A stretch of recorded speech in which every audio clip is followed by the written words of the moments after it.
Hey everybody, I'm Mr. Olson and this is the CNC Lathe. On here we're going to make the small baseball bat in the plastics class.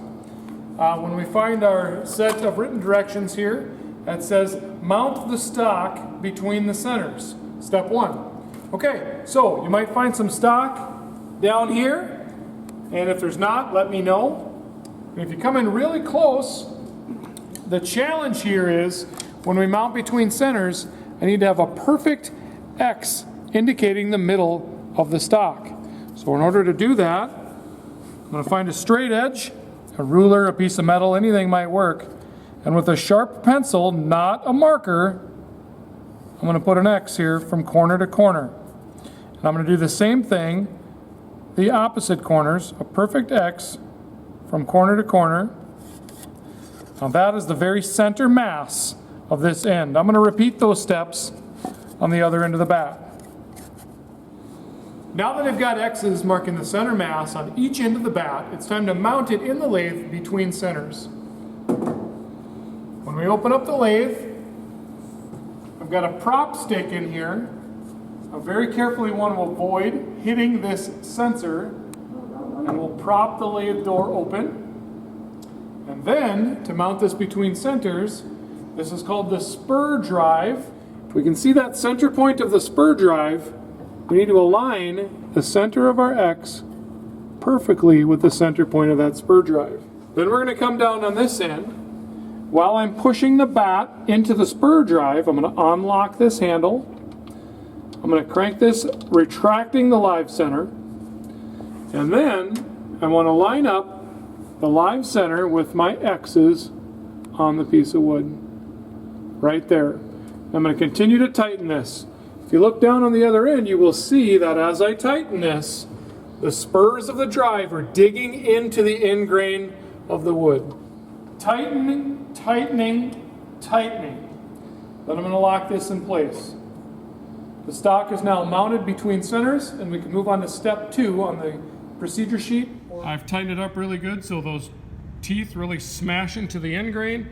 And what I need to do now is take my cutter and position it correctly on the X and on the Y and set that as my home or 0 position so it knows where to start the program file from. So from the main menu here, I want to go to manual mode. Yes, I'm going to enter manual mode. And now manual mode allows me to move this on the Z and on the X. Take a look at what's happening here. Closer on the X, further away on the X. Moving it to the left or right with the Z buttons, left, right. But I don't know exactly where I need that to be. Because what I need to do is I need to open the door and I need to turn my piece of stock to see if my cutter head is hitting the wood. And you can see that it's pretty far away from the wood. Okay, see my cutter head is pretty far away from the wood. So I need to move that a little bit closer on the X. Every time you open the door, you're going to get an error. Warning! Let's hit escape to get back to the main menu.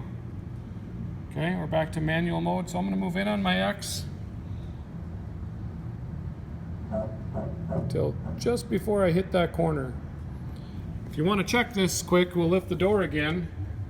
And if I spin this, you can see I'm just barely nicking the corners here. I could move in just a tiny bit more here. So I'm going to move in just a tiny bit more. I'm also about 2 inches in from the end of the wood. Again, I had an error because I opened the door. Let's hit escape. Get back to manual mode. And I'm going to move this a little bit closer on the X. There you go. That's where I want to start my program. So I want to zero this out right there. Okay, I want to zero that out right in that position right there. Just touching the corners and about 2 inches in from the end. So let's tell this is where you're going to start the program from. So I'm going to hit the word 0. Zero the x-axis. I'm going to enter in 2.0, enter.